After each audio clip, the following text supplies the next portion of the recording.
culpabilité. Classe Euclide. SCP-078 est une enseigne de néon.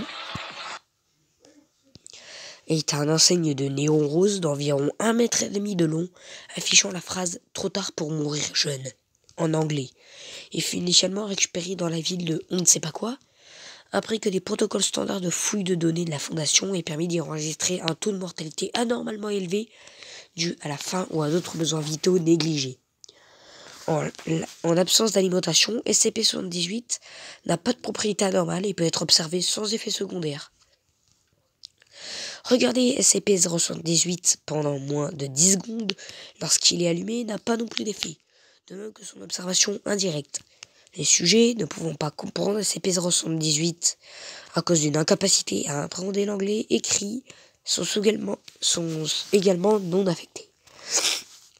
Cependant, tout sujet observant SCP-078 pendant plus de 10 secondes va, lorsqu'il observera ultérieurement toute inscription manuscrite occasionnellement, y percevoir des phrases supplémentaires. Ces phrases ne sont pas inscrites avec la propre écriture du sujet ou avec celle du texte environnant, mais sont rédigées avec une écriture aléatoire qui diffère d'inscription en inscription, et sont toujours formulées comme dans le but de consoler la culpabilité du sujet à propos d'un choix ou une décision passée dont il se sent coupable. Par exemple, un sujet de classe D qui était lui-même conscient d'avoir assassiné sa femme au cours d'un conflit conjugal a aperçu la phrase « Elle l'a mérité pour ne pas avoir fait ce que tu disais » dans son journal manuscrit. Tandis que le docteur on ne sait pas quoi, qui avait délaissé sa famille pour travailler à la Fondation, il fut accidentellement exposé à l'objet, trouva la phrase « Ton travail va sauver l'humanité » parmi ses notes au sujet du SCP on ne sait pas quoi.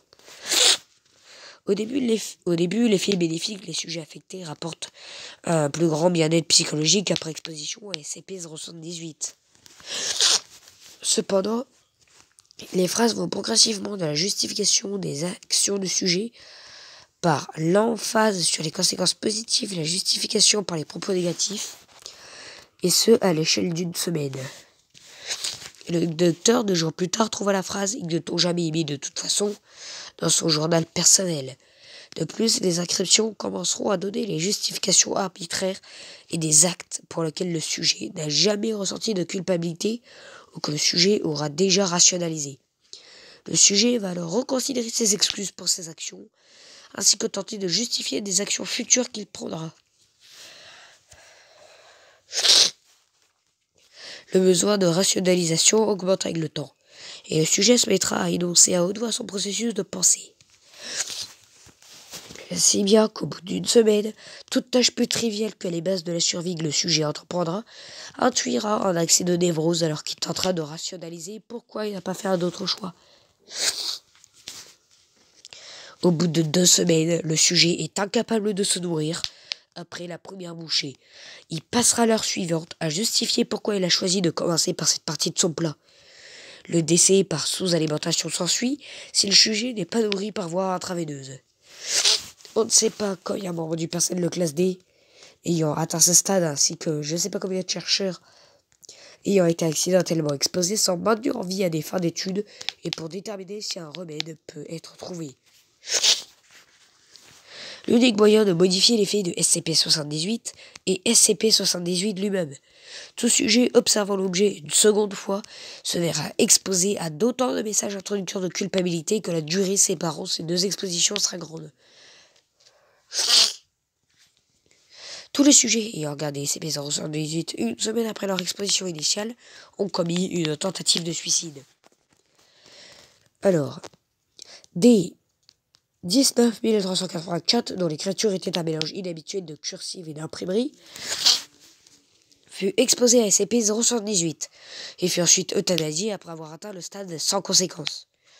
Par la suite, les autres sujets exposés ont rapporté avoir vu des notes écrites dans le même mélange de cursive et d'imprimerie. Il est possible que ceux qui décèdent après y soient incorporés d'une certaine manière.